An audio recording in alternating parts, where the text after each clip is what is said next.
back to the Literary Foodie. My name is Kelly G. Happy 2019. I'm so sorry for the delay with this channel. Things with the holidays and New Year's, you know. Oh my gosh. Anyway, I am so excited for 2019. Today, oh you guys, do I have a recipe for you. We are doing beef. And if you haven't been to my channel before, I am called the Literary Foodie. And the book that I am cooking with is called The Flavor Matrix. And can I help you? Huh? That's my cat, Tia. She really likes to bombard into my filming. Anyway. Alright guys, sorry about that. My cat Tia is quite the ham. But if you've never been to my channel before, the book behind me right there, can I help you? Cats. Alright guys, so a little bit about me. I'm the Literary Foodie, and the book behind me right there, that is the book that I am going to cook my entire way through. Yep, you heard me. I'm going to cook every single every single recipe in this book. It's called The Flavor Matrix. It's by James Briscione. And basically what happened is he went to over MIT in Boston and used the supercomputer Watson to come up with different combinations of food on a molecular and chemical level. Now the computer has no idea what things smell or taste like, but based on chemical and molecular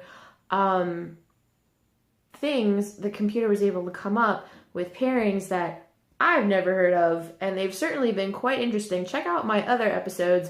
All of them, except for one so far, have been pretty tasty. But let's get into it. Today we are doing beef. And who doesn't like beef? Alright you guys, so I'm sure you're wondering just what exactly we're going to be doing with beef. Well, today's episode we're going to be doing a cocoa and chili rubbed beef tenderloin. And we're going to pair it with our arugula, fig, and avocado salad from last episode. Apparently those two are meant to go together. I'm not going to turn down that salad because it was amazing and I'm so excited to eat it again. We've actually been eating it almost every week since we aired that episode because it's so good, you guys. So without further ado, I'm going to show you our cocoa and chili rub. Alright you guys, so this is our cocoa and chili rub. Basically what it is unsweetened cocoa powder, salt, freshly ground black pepper, and adobo chili powder. And then we're also going to add in some sesame seeds to the beef as well. And that's basically all it consists of. Apparently it's supposed to give the beef a very rich kind of smoky flavor. Oh, there goes Tia. I just fed her that she wouldn't interrupt my video anymore. She's very food oriented, just like I am. But we're going to go ahead and assemble our beef. So another thing we want to do, guys, is we want to add some olive oil to our saute pan. And then we're going to turn this on and let it shimmer and get nice and hot because we're going to be searing our beef, and that's going to seal in all the delicious flavor from this rub. Alright you guys, so here is my lovely beef tenderloin, and what we're going to do is we're going to apply the cocoa and chili rub to the beef, and we're just going to kind of rub it in. Oops. Yeah, because we just want to coat it pretty liberally with our rub because that's going to give it a lot of flavor. And then I already patted it down, and when you pat down beef, it's not going to be wet or gooey, and that's going to help with the searing process. So yeah, we're just going to coat this in our cocoa and chili rub, and we're going to let it sit for just a few moments to let these flavors kind of absorb a little bit. There we go. Alright, and the other thing that you want to do with beef is you want to keep it in its wrap and kind of bring it up to room temperature because that will also make the searing process a lot easier, a lot quicker, and your beef will get all the better for it. So we're gonna let this sit and marinate for just a few moments. Doesn't that look nice? And I'm also gonna go ahead and sprinkle some sesame seeds onto our beef as well. And this will also give it a nice toasty flavor. I love sesame seeds. I think they're a very underrated ingredient. All right, so next step is we're gonna turn our burner on, and I have my oil in the pan, and you wanna make sure that the pan gets nice and hot before you add the beef. Otherwise, it's just gonna sit there and not do anything. So we wanna wait until the oil starts to ripple and shimmer. You can see how it's starting to move a little bit. So when we add our beef, it's gonna sizzle and spit and make a noise, something fierce, but that's normal. It's completely normal. I know a lot of people kind of get freaked out when that happens. I know I certainly do. But we're gonna wait until it gets nice and hot. So we're just gonna wait for that to happen. And sometimes too, you wanna give your oil a little bit of a swirl. And did you see there how it's starting to ripple a little bit? That's kind of what we're looking for. And I'm gonna go ahead and just sprinkle a few sesame seeds into the oil. Now notice that nothing's happened yet. Oh. All right. No, see, I touched it in the oil and nothing's happening. So we just have to wait a few more moments. And then our oil should be ready. Oh. So you guys hear that? So the oil is starting to get hot enough. Oh, there we go. Now we're ready. All right, kids, here we go. 1, 2, 3. Woo!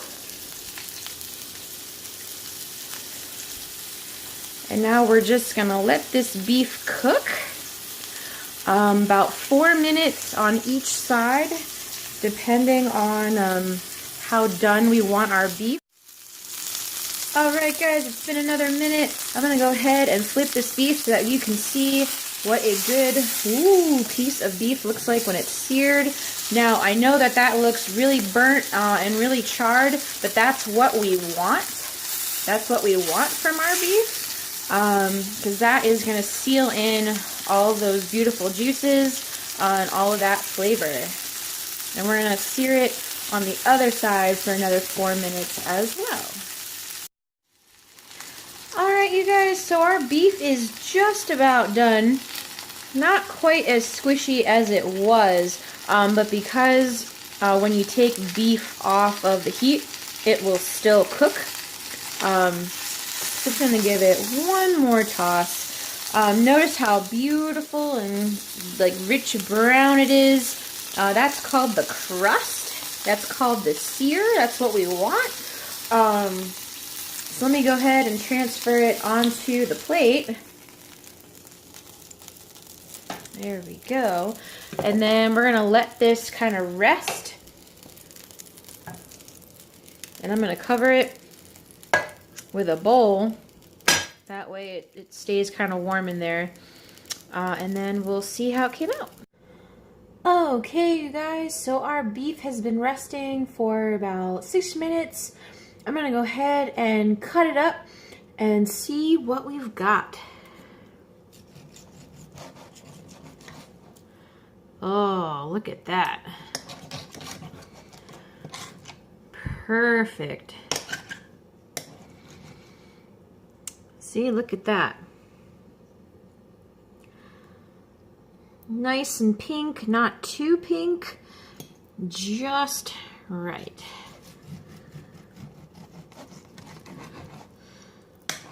Oh yeah. And also see how there's not a lot of juice coming out of it.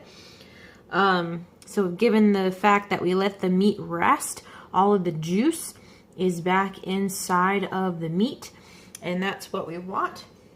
Again, you can cook the beef to your personal preference. I like mine medium, just over medium. I can't wait to try this. My mouth is like watering right now. Let's go ahead and give it a taste, shall we? Oh, I'm so excited to try this. This looks so good. All right, you guys, so here is the finished result. This beef looks amazing.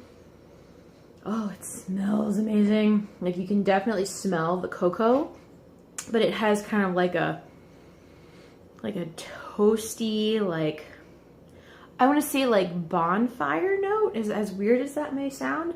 Yeah, my mouth is watering right now. I'm so excited. I'm gonna try this right now.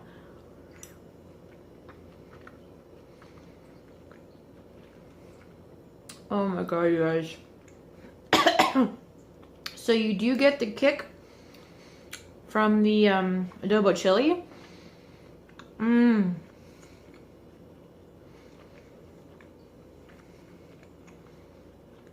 This is so good, you guys. Like, there's like an earthy, smoky,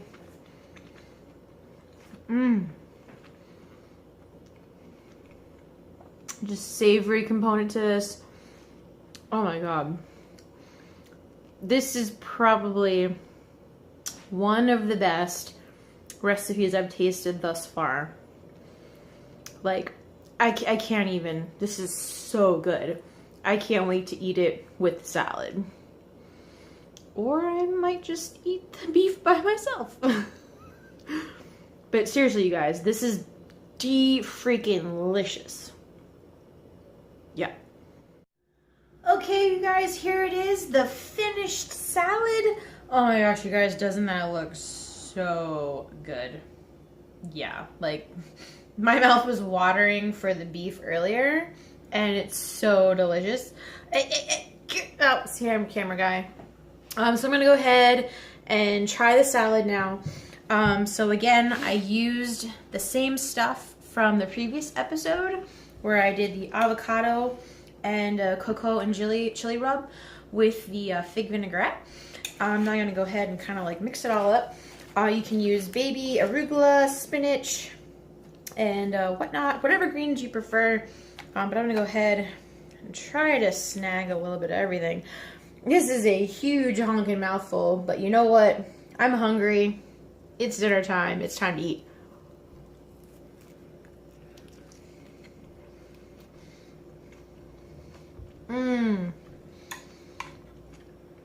This is so good, you guys. Like, I know I say that a lot.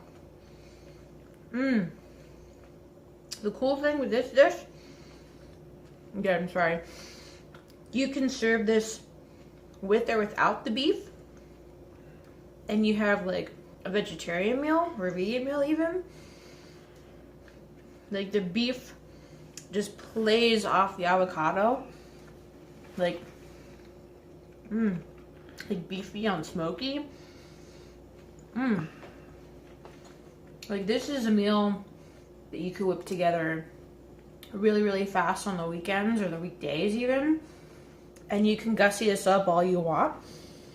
Like, you could add carrot to this, radishes if you want a bit more of like a peppery note to it. And the beef is so tender. I got this at Whole Foods, and it's called a bistro steak. I'm a relatively new cut of beef. I have to say, I'm very impressed with it. It's so tender, and so flavorful. Like, you don't have to go with like filet mignon or like New York strip or ribeye or anything like that. Like, that's for something a little fancier. This bistro steak is perfect for this recipe. Once again, this gets a thumbs up from me. I know the camera guy really likes this recipe. Yes, he does. As I said before, like, we eat this like almost every week with or without the beef because we love it so much. That's it from me, guys. Make sure you mince that subscribe button. Subscribe to my YouTube channel, and I will see you next week when we conquer the next chapter, which is beets. Do you got the beets?